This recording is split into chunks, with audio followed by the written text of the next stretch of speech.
Imagine a remote hotel in the New Hampshire mountains, 1944. Delegates from 44 nations gathered at the Mount Washington Hotel for the Bretton Woods Conference, not to fight a battle, but to win the future. The agenda? Who holds the financial crown? For over 2 centuries, it was Britain, but her national debt, post-World War II, had swelled to a crippling 240 to 270% of GDP. The British pound was exhausted, and in that room, the delegates officially transferred global financial power from the pound sterling to the US dollar. This wasn't a historical anomaly. It was the latest chapter in a 500-year cycle that every reserve currency has followed. To understand where the dollar is going, we must revisit the 4 empires that fell before it. The history of global finance is not a steady line of progress. The setting was the secluded, majestic Mount Washington Hotel in Bretton Woods, New Hampshire, where delegates from 44 allied nations gathered to determine the post-war financial order. The most consequential decision they faced was the fate of the British pound sterling. For over 2 centuries, the pound had been the undisputed anchor of international trade. But Great Britain, despite victory in the Second World War, was financially depleted.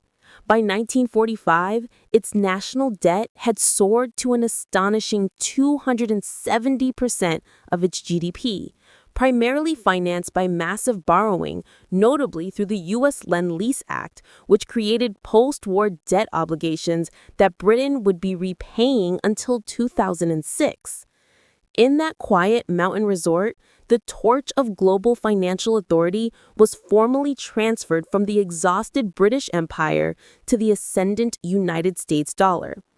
This pivotal moment was merely the 5th repetition of a pattern that began 5 centuries earlier, a relentless cycle that averages roughly 95 years per dominant currency. The cycle's first true progenitor was the Portuguese Real, active from 1450 through 1580. Portugal's dominance was forged not in silver or brute force, but through technological innovation and maritime mastery. The catalyst was the fall of Constantinople to the Ottoman Empire in 1453, which effectively severed the lucrative overland silk and spice trade routes to the east. Portugal invested heavily in cartography and shipbuilding, perfecting the shallow draft, versatile catavel, and pioneering the open ocean sailing technique known as the Volta do Mar, literally turn of the sea. When Vasco da Gama reached India in 1498, the Portuguese Real became the currency of the Estado de India, backed by the unparalleled control of global spice distribution. Lisbon's Casa de India, or India House, became the royal trade hub, dictating European commodity prices. However, success led to overextension, as Portugal maintained an expensive network of over 50 widely scattered feitorias, or fortified trading posts, across 4 continents. The fatal blow was political, a profound leadership vacuum caused by the death of young King Sebastian I at the disastrous Battle of Quexar el Kebir in Morocco. With no immediate heir, Spain's Philip II asserted his claim 2 years later, absorbing Portugal into the Iberian Union in 1580, ending the Real's reign. The Spanish dollar, or the piece of 8, active from the 1530s to the 1640s, succeeded the Real, its power rooted in geological luck. In 1545, the discovery of the Cerro Rico, or rich hill of Potosi in the Bolivian Andes, revealed the richest silver deposit in human history. The mountain's yield was so immense that it is estimated to have produced nearly half the world's silver between 1575 and 1635. The Spanish dollar, or Real de Ocho, minted with a high uniform silver content, rapidly became the first truly global currency. It was accepted from Europe to the Philippines and China, becoming so reliable that it served as legal tender in the United States until the Coinage Act of 1857. The coin's design, featuring the Pillars of Hercules wrapped in a banner with the motto Plus Ultra, meaning more beyond, symbolized Spain's boundless reach. But this silver flood was an economic curse. The Spanish Habsburg monarchs, primarily Philip II, used the wealth not for productive investment, but for funding ceaseless European wars like the 80 Years' War in the Netherlands and the Campaign of the Armada. This influx caused the price revolution, a massive, persistent inflation that quadrupled prices across Spain, crippling its domestic economy. The debt burden grew untenable, leading Philip II to default on his loans 4 separate times in 1577, 1560, 1575, and 1596, shattering the crown's credibility. When the Potosi silver supply naturally tapered off in the 17th century, the over-indebted, unproductive Spanish Empire quickly lost its monetary dominance, a decline formally acknowledged by the Treaty of Westphalia in 1648. A different kind of power rose next, the Dutch guilder, active from 1640 through 1720. The small Dutch Republic compensated for its lack of natural resources with financial innovation and trade efficiency, establishing Amsterdam as the world's leading financial hub. Their currency, the guilder or florin, was backed by systems, not just specie. They founded the Bank of Amsterdam in 1609, an early precursor to a central bank, which created a bank money, almost a form of fiat money, to standardize payments and eliminate the chaos of worn, clipped coins.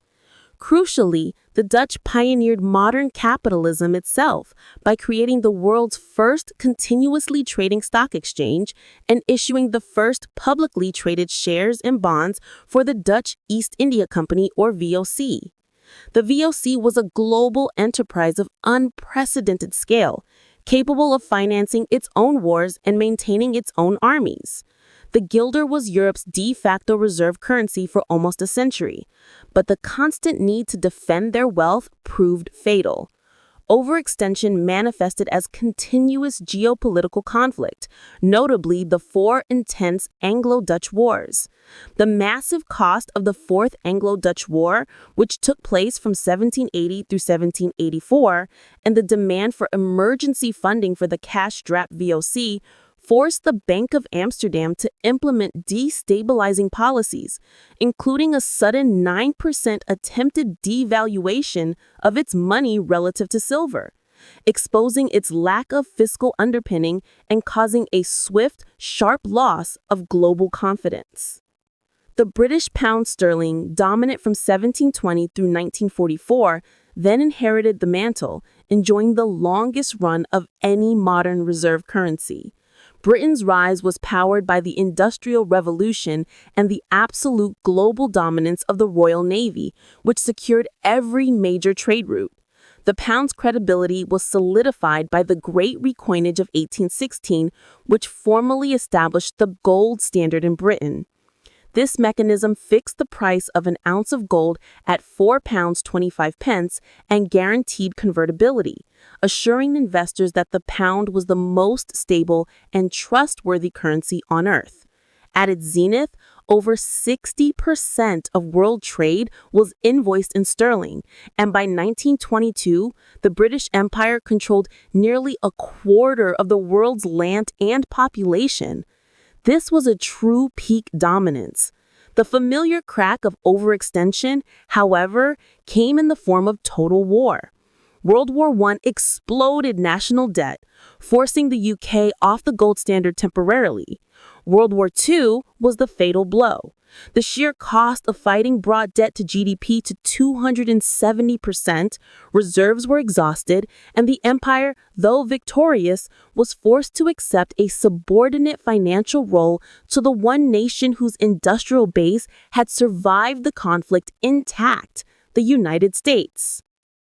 That brings us to the present, the US dollar, dominant from 1944 to the present. The U.S. emerged from World War II holding 2/3 of the world's gold reserves, the foundation upon which the Bretton Woods Agreement was built, pegging every major currency to the dollar and the dollar to gold at $35 per ounce. This system reigned supreme until 1971, when President Richard Nixon, facing massive foreign exchange of dollars for gold due to the cost of the Vietnam War and domestic programs, unilaterally suspended convertibility, the infamous Nixon shock. The gold standard was finished. Yet, the dollar did not collapse because it found a new anchor: oil. Following the 1973 OPEC oil crisis, the U.S. struck a strategic agreement with Saudi Arabia in 1974 to price all Saudi oil exports exclusively in U.S. dollars in exchange for military protection. By 1975, this was extended to all OPEC members, creating the Petro-Dollar System. Because every country needs oil, every country needs dollars, guaranteeing permanent, artificial, global demand. This dominance allowed the U.S. to run perpetual trade deficits and finance a massive global military footprint of over 900 bases in 130 countries, a textbook case of overextension. Today, the dollar is 81 years into its run, and the cycle is repeating. The dollar's share of global foreign exchange reserves has declined from over 70% in 2000 to the mid-50s by the mid-2020s. U.S. public debt stands at approximately $36.4 trillion, exceeding 124% of GDP.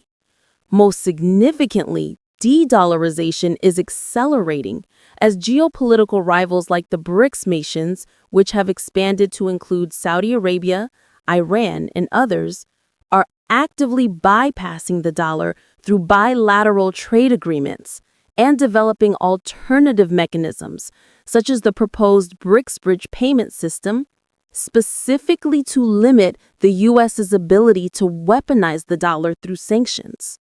The historical pattern of rise, peak, and overextension is complete, and the final stage of reckoning is now approaching, raising the question of whether the next transition will be a sharp collapse like the Dutch guilders or a slow, multipolar shift where the dollar shares power with emerging currencies, ending the age of single reserve currency dominance.